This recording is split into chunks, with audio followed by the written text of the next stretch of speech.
Hello friends, welcome back. I am Vivek Singhal from tradingwithvivek.com। और GST का reform आया और जीएसटी के रिफॉर्म के चलते मार्केट गैप अप ओपन हुई, लेकिन गैप अप को यहाँ पर सस्टेन नहीं कर पाई। और पूरे दिन जो भी बढ़त थी मॉर्निंग में जो ओपन हुई थी वो पूरी धीरे धीरे धीरे धीरे बिकवाली आते हुए और मार्केट ऑलमोस्ट फ्लैट बंद हुई। अगर हम यहाँ पर निफ्टी की बात करें तो निफ्टी हमारी ऊपर ओपन हुई। अगर हम एक बार ओपन का देखें तो ऑलमोस्ट 1% ऊपर ओपन हुई और उसके बाद में फ्लैट बंद हुई। बैंक निफ्टी की बात करें तो बैंक निफ्टी का भी सेम सीन है। जूनियर निफ्टी की बात करें वो काफ़ी ऊपर ओपन हुई, लेकिन माइनस में बंद हुई 0.46%। एंड मिड कैप निफ्टी का भी सेम सीन है एंड स्मॉल कैप का भी सेम सीन है। तो सारे ही इंडाइसिस ऊपर ओपन हुए और नीचे आते गए। अगर हम निफ्टी के स्टॉक्स की बात करने लगे तो वहाँ पर भी यहाँ पर जैसे हम देखें टाटा कंज्यूमर ऊपर ओपन हुआ, लेकिन 3% डाउन बंद हुआ। तो अगर हम इंट्राडे की मूवमेंट देखें तो ऊपर से लेकर नीचे तक ऑलमोस्ट 5% यहाँ पर डाउन बंद हुआ। HDFC लाइफ सेम सीन है कि यहाँ पर ऊपर ओपन हुआ लेकिन बंद इंट्राडे में यहाँ पर 6.2% डाउन बंद हुआ है। यानी कि कल के क्लोजिंग प्राइस से 3.5% ऊपर बंद हुआ, ऊपर ओपन हुआ। और कल के प्राइस से अभी 2.86%, 3% नीचे बंद हुआ। विप्रो सेम सीन है। यहाँ पर विप्रो सेम सीन नहीं है, विप्रो तो डाउन ही ओपन हुआ और डाउन ही चलता रहा। लेकिन मारुति सेम सीन है। इंडसइंड बैंक का कोई खास फर्क नहीं पड़ा, लेकिन BEL यस ऊपर ओपन हुआ। HCL no impact. तो बेसिकली जो जिन स्टॉक्स के ऊपर, जिन आइटम्स के ऊपर जीएसटी का इम्पैक्ट रहा, वो सारे ही स्टॉक्स ऊपर ओपन हुए लेकिन ऊपर सस्टेन नहीं कर पाए और वो सारे के सारे नीचे आकर क्लोज हुए। ऐसा क्यों? सबसे पहले एक बार ये देखते हैं कि एक 2 मिनट्स लगा के किस किस आइटम्स पर क्या क्या इम्पैक्ट आया। तो यहाँ अगर हम एक बार जीएसटी रेट चेंज करके सर्च करें तो यहाँ पर निर्मला सीतारमन जी की एक ट्वीट नज़र आती है। और इस स्क्रीनशॉट को हम यहाँ पर लार्ज साइज में ओपन कर लें तो ये नज़र आता है। सो ये पूरे चेंजेस हैं फ्रॉम टू, यानी कि पहले कितना था अभी कितना है। एक काफ़ी बड़ा बदलाव है जीएसटी में। काफ़ी आइटम्स यहाँ पर हायर स्लैब से निकालकर लोअर स्लैब्स में डाल दिए गए हैं। जैसे अगर हम डेली एसेंशियल गुड्स की बात करने लगें तो hair oil, shampoo, toothpaste, toilet soap bar, toothbrushes, shaving cream, ये 18% से 5% में आ गए। बटर घी यानी कि डेयरी प्रोडक्ट्स 12% से 5% में आ गए। प्री पैकेज नमकीन, भुजिया, मिक्सचर्स 12% से 5% में आ गए। यूटेंसिल्स 12% से 5%। Feeding bottles 12 to 5। तो ये हेल्थ केयर में सबसे बड़ा इम्पैक्ट है। Individual health and life insurance 18% से 0, एंड बाकी सारे आइटम्स 12% एंड 18% से 5% में शिफ्ट हो गए। यहाँ पर एजुकेशन में उससे भी बड़ा इम्पैक्ट है कि सारे ही आइटम्स 12% एंड 5% से निकाल कर यहाँ नील कर दिए गए हैं। वैसे मुझे एक चीज़ समझ नहीं आती कि पहले जो रेट्स थे कि पेंसिल के तो ऊपर 12% चार्ज करेंगे लेकिन इरेजर के ऊपर 5% चार्ज करेंगे जीएसटी। ये थोड़ी अजीब सी बात है कि आप लिखोगे तो 12% जीएसटी दोगे, लेकिन उसको इरेज करोगे तो आप 5% जीएसटी दोगे। Anyways it must be a mistake. ये ओवरलुकिंग है कि भाई ध्यान से निकल गई चीज़ें और हो गई, लेकिन अभी सारा का सारा नील है। एंड यहाँ पर एग्रीकल्चर प्रोडक्ट्स में, यहाँ पर एग्रीकल्चर प्रोडक्ट्स में नहीं, एग्रीकल्चर टूल्स में बेसिकली यहाँ 18 एंड 12% से कम करके 5% कर दिया गया।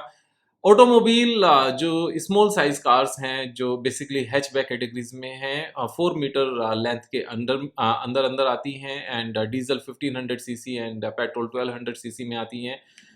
उन सब के ऊपर 28% से 18% कर दिया गया। 3 व्हीलर 28% से 18%। Motorcycles 350 CC and below. यहाँ 350 सीसी रखा तो आयशर मोटर को भी उसका एक इम्पैक्ट आया। अगर ये इसको 250 सीसी रख देते तो आयशर मोटर्स की सारी ही बाइक्स उससे ऊपर आ जाती और वो नेगेटिव इम्पैक्ट रहता पर्टिकुलर एक कंपनी के लिए, लेकिन उस चीज़ को भी ध्यान में रखा गया। Motor vehicles for transport of goods यानी कि कमर्शियल व्हीकल्स में भी 28% से 18% है। जो हमारे कंज्यूमर ड्यूरेबल आइटम्स हैं, ACs, televisions, electronic items, monitors, projects and dish washing machines, ये 28% से 18% कर दिए गए हैं। ये सारा इम्पैक्ट जितना भी है, इसका अभी जो एक एस्टिमेट निकाला गया, वो एस्टिमेट ये है कि इससे गवर्नमेंट को ओवरऑल 48,000 करोड़ रुपीस का नुकसान होगा जीएसटी रेट कम करने से। इसका मीनिंग ये है कि ये 48,000 करोड़ रुपीस जो जनरल पब्लिक है, उनकी सेविंग हो जाएगी और ये पैसा रोटेट करेगा मार्केट में और ज़्यादा। और ये दिवाली से 1 मंथ पहले निकाला गया, 2 मंथ्स 1 एंड हाफ मंथ पहले ये सारे चेंजेस लाए गए, जिससे जब दिवाली पर लोग यहाँ पर बाइंग करें तो एक ज़्यादा पैसे हों उनके पास खर्च करने के लिए। तो इसका ओवरऑल इम्पैक्ट क्या है? ओवरऑल इम्पैक्ट आप ये समझ के चलो कि अगर कोई इलेक्ट्रॉनिक आइटम 1 लाख रुपीस का बेस रेट है और 28% उसके ऊपर जीएसटी लगता था, तो 1,28,000 होता था। अभी क्योंकि 18% लगेगा, तो 1,28,000 के बदले 1,18,000 हो जाएगा। अब यहाँ पर जितने भी हम लोग स्टॉक मार्केट में ट्रेड करते हैं, वो क्या फाइंड आउट करने की कोशिश कर रहे हैं कि विवेक भाई कौन सा स्टॉक खरीदा जाए जिससे इस जीएसटी का उसको सबसे ज़्यादा फायदा हो और ये सीधा सीधा कंपनी का स्टॉक प्राइस ऊपर चला जाए और हमें उससे बेनिफिट हो। ये एक सबसे बड़ी मिस्टेक है। इसका मतलब ये है कि हम इस पूरे जीएसटी रेट्स के कम होने को समझ ही नहीं पाए अगर हम ऐसा कोशिश कर रहे हैं। क्योंकि एक बड़ी छोटी-सी बात आप समझना, मैं वापस से इस जो अपना डेटा है इसके ऊपर जा रहा हूँ कि अगर 18% जीएसटी को कम करके 5% कर दिया गया, तो क्या हम टूथपेस्ट ज़्यादा करने वाले हैं? क्या हम टॉयलेट सोप ज़्यादा यूज़ करने वाले हैं? हम दिन में 2 बार शेविंग करने वाले हैं क्या? या हेयर ऑयल बस 24 घंटे लगाकर घूमेंगे और साथ के साथ शैम्पू करते रहेंगे क्योंकि 18% से 5% हो गया है? या हम घी ज़्यादा खाएँगे, या हम नमकीन ज़्यादा खाएँगे, या हम बर्तन ज़्यादा यूज़ करेंगे, या हम सिलाई मशीन ज़्यादा यूज़ करेंगे? इन सब चीज़ों का इससे कोई लिंक नहीं है कि हम ज़्यादा यूज़ करेंगे। आप ध्यान से समझना, अगर थर्मामीटर के ऊपर 18% से 5% कर दिया गया, तो क्या अभी हम 2 थर्मामीटर परचेज़ करके लाएँगे? क्या ऐसा होने वाला है? नहीं, ऐसा तो नहीं होने वाला कि पहले हम 1 इरेज़र लेकर आते थे क्योंकि 5% जीएसटी लगता था, अभी हम 2 लेकर आएँगे। या पहले कोई इरेज़र परचेज़ नहीं कर पा रहा था क्योंकि जीएसटी 5% था और अभी वो परचेज़ कर पाएगा। क्या ये सब ऐसा होने वाला है? अगर आप ध्यान से खुद से इस क्वेश्चन को पूछोगे तो आंसर आएगा नहीं, ऐसा तो कुछ भी नहीं होने वाला है, क्योंकि इन सारे आइटम्स का इस बात से कोई लिंक ही नहीं है। तो लिंक किस बात का है? लिंक है यहाँ पर इंडिविजुअल्स के पास सेविंग बचने का, ज़्यादा पैसा खर्च करने का। अब ऐसा हो सकता है कि उसको सेविंग तो शैम्पू और नमकीन और जो बाथरूम के बाकी सारे आइटम्स हैं इसकी वजह से हुई हो, और इस सेविंग का फायदा उठाकर जो उसके पास कुछ पैसे एक्स्ट्रा बचे, वो जाकर एसी को ईएमआई पर ले आए। आप समझ रहे हो? तो फ़ायदा तो मिला बाथरूम के खर्चे से, लेकिन ना परचेज़ क्या हुआ? परचेज़ उन्होंने एसी कर लिया, या उन्होंने अपना टेलीविज़न बदल लिया, या वो उन्होंने अपनी बाइक चेंज कर ली, क्योंकि यहाँ से भी सेविंग हो गई और जब बाइक से हम परचेज़ करने जाएँगे, तो जो बाइक पहले 1,28,000 की थी, अभी वो शायद 1,18,000 की आ जाएगी, तो वहाँ पर भी सेविंग हो गई। अपने अपने को एक अफोर्डेबिलिटी आ गई, और क्योंकि हर महीने एक कुछ पैसा बचेगा। फॉर एग्जाम्पल, अगर हम एक एवरेज ले लें कि 12% जीएसटी के बदले अब 5% जीएसटी हो गया है, तो 7% पैसा बचता है।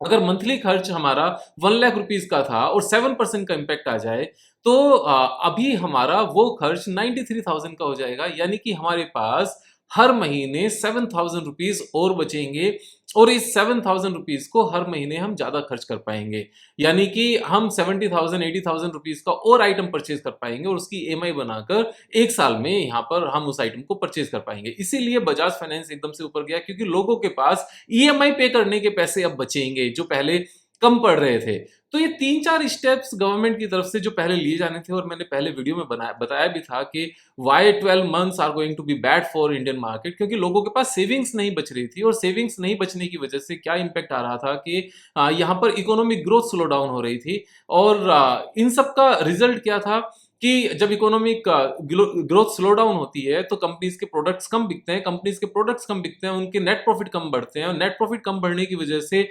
जो एम्प्लॉइज का इंक्रीमेंट है वो कम होता है, और इन्फ्लेशन ज्यादा होने की वजह से ईएमआई ऑलरेडी ज्यादा हो चुकी थी, तो हाउस होल्ड्स सेविंग जो थी वो कम हो रही थी। अभी लगातार उन्हीं चीज़ों को लेकर स्टेप्स लिए जा रहे हैं। सबसे पहले स्टेप लिया गया 12 लाख रुपीस तक का इनकम टैक्स, यहाँ पर बिज़नेस इनकम या सैलरी इनकम वो ज़ीरो होने का। ये एक बहुत बड़ा स्टेप था। वहाँ से लोगों के पास सेविंग बचेगी। उसके बाद ये जीएसटी से सेविंग बचेगी। अब जब ये दोनों सेविंग बचेंगी, साथ में यहाँ पर जो इंटरेस्ट रेट है वो भी कम होने शुरू हो गए हैं, वहाँ से भी सेविंग बचेगी। जो एग्जिस्टिंग ईएमआईज़ हैं वो कम हो जाएँगी और जो न्यू लोन लेंगे वो भी कम ईएमआई पर होंगे। ये सारी सेविंग्स जब इंसान के पास बचेंगी तो इनमें इनके 2 यूज़ होंगे, या तो ये स्टॉक मार्केट में जाएँगे या ये गोल्ड परचेज़ होगा या फिर वापस से और खर्च होगा। जितना पैसा मार्केट में आएगा वो स्टॉक मार्केट को सपोर्ट करेगा। और जो पैसा यहाँ पर खर्च होगा वो उन कंपनीज को सपोर्ट करेगा, उनके प्रोडक्ट्स ज़्यादा बिकेंगे जो स्टॉक मार्केट में ये कंपनीज लिस्टेड है, चाहे वो नेस्ले हो, चाहे डाबर हो, चाहे फिर वोल्टास हो, या फिर ऑटोमोबाइल कंपनीज हो, या फिर बाथरूम के प्रोडक्ट्स बनाने वाली कंपनीज हो, जितनी भी ये कंपनीज है, चाहे वो फिर फुटवेयर हो, all these companies will get benefited. तो जो पैसा मार्केट में आया उससे स्टॉक प्राइस को सपोर्ट मिला, जो पैसा खर्च हुआ उससे कंपनीज के प्रॉफिट बढ़े, कंपनीज के प्रॉफिट बढ़े तो उससे भी स्टॉक मार्केट में प्राइसेस को सपोर्ट मिली, क्योंकि फंडामेंटली यहां पर सपोर्ट मिली। तो दो तरीके से डायरेक्ट सपोर्ट मिलने वाली है स्टॉक मार्केट को। एक, अगर पैसा जो बचा वो अगर स्टॉक मार्केट में लगेगा एज एन इन्वेस्टमेंट, चाहे वो म्यूचुअल फंड के थ्रू लगे चाहे वो डायरेक्ट लगे, तो टेक्निकल स्टॉक प्राइस को सपोर्ट करेगा और ऊपर लेकर जाएगा, क्योंकि demand and supply stock prices की बढ़ जाएगी यहाँ पर। और जो पैसा खर्च होगा उससे कंपनीज के फंडामेंटल्स इंप्रूव होंगे, तो फंडामेंटल सपोर्ट मिलेगा। तो इस पूरी जो ये सिनेरियो है जिसको लेकर काम किया जा रहा है, इन सब का इम्पैक्ट आने वाला है कि इकोनॉमिक ग्रोथ को यहाँ पर फायदा मिलेगा। जो ट्रंप के टैरिफ लगने से जीडीपी पर 0.3% या 0.4% का जो इम्पैक्ट हम मेजर कर रहे हैं, उसका इम्पैक्ट यहाँ पर स्क्वायर ऑफ कर दिया गया, सेट ऑफ कर दिया गया इस पर्टिकुलर जीएसटी के मूव से। क्योंकि जीएसटी के इस मूव से जो कंजम्पशन बढ़ेगी और जो ज्यादा चीजें बिकेंगी, ज्यादा कंज्यूम होंगी, उससे जीडीपी ग्रोथ 0.3% या 0.4% के आसपास बढ़ जाएगी। तो यहाँ पर यूएस का जो टैरिफ लगाने की वजह से इंडियन जीडीपी पर जो इम्पैक्ट था उसको नलीफाई कर दिया गया एक तरीके से। तो ये एक बहुत अच्छा मूव है। यहाँ पर प्रो इकोनॉमिक ग्रोथ और इंडिविजुअल्स के माइंडसेट को समझते हुए लास्ट 6-7-8 मंथ्स में स्पेशली गवर्नमेंट की तरफ से एक्शंस जो देखे गए हैं ये सीरियसली नेसेसरी थे, एंड ये अप्रिशिएबल हैं कि गवर्नमेंट इस चीज़ पर ध्यान दे रही है अभी। तो ऐसा मत सोचकर चलो कि कोई पर्टिकुलर कंपनी इस जीएसटी से बेनिफिट होगी। Across the board all industries and यहाँ पर ऑल स्टॉक मार्केट में जितनी भी अच्छी कंपनीज हैं उन सबको यहाँ पर बेनिफिट मिलेगा। पूरे स्टॉक मार्केट को यहाँ पर बेनिफिट मिलने वाला है, चाहे वो मार्केट में पैसा, जो सेविंग का पैसा है स्टॉक मार्केट में इन्वेस्ट होकर टेक्निकल सपोर्ट देगा, चाहे वो फिर कंजम्पशन में आकर जो यहाँ पर फंडामेंटल यहाँ पर सपोर्ट करेगा। सेल्स बढ़ेगी तो नेट प्रॉफिट बढ़ेगा, और यहाँ पर लोअर वैल्यूएशन होगी क्योंकि पीई कम हो जाएगा नेट प्रॉफिट बढ़ने की वजह से। तो एक रूम बनेगा ऊपर बढ़ने के लिए स्टॉक प्राइसेस का। इंडिविजुअल स्टॉक्स को आप इंडिविजुअल जो आपकी स्ट्रेटजीज हैं उनके बेस पर ही ट्रेड करो। जीएसटी से लिंक करके किसी भी स्टॉक को अगर ट्रेड करने की कोशिश करोगे तो वही होगा जो आज मॉर्निंग में खुलते ही जिन लोगों ने इन स्टॉक्स को परचेज किया होगा और पूरे दिन अपने उन ओपन वाले प्राइस से सारे स्टॉक्स को 3% से लेकर 6-7% तक डाउन आते हुए देखा होगा। ये मिस्टेक नहीं करना है। इवेंट्स के बेस पर कभी भी ट्रेडिंग नहीं करनी चाहिए। इवेंट्स का हमें ये इम्पैक्ट समझना चाहिए कि वो इम्पैक्ट शॉर्ट टर्म है या वो इम्पैक्ट लॉन्ग टर्म है। अगर शॉर्ट टर्म है और स्टॉक प्राइस नीचे आ जाए तो वो एक अपॉर्चुनिटी है। अगर इम्पैक्ट यहाँ पर लॉन्ग टर्म है और वो लॉन्ग टर्म अच्छा है तो इमिडिएटली कुछ इम्पैक्ट नहीं आता उसका, और हमें अपनी स्ट्रेटजीज को फॉलो करने की जरूरत है। लेकिन एक कन्विक्शन आती है that we are on the right direction, और यहाँ पर गवर्नमेंट की तरफ से भी राइट स्टेप्स लिए जा रहे हैं। ये पूरा इम्पैक्ट था जीएसटी को लेकर। मैं अपना एक्सपीरियंस आप सबके साथ में शेयर करता रहूंगा, आप दोस्तों के साथ में शेयर करते रहो, और जल्दी मिलेंगे एक नई वीडियो के साथ। तब तक अपना ख्याल रखो। जय हिंद, जय भारत।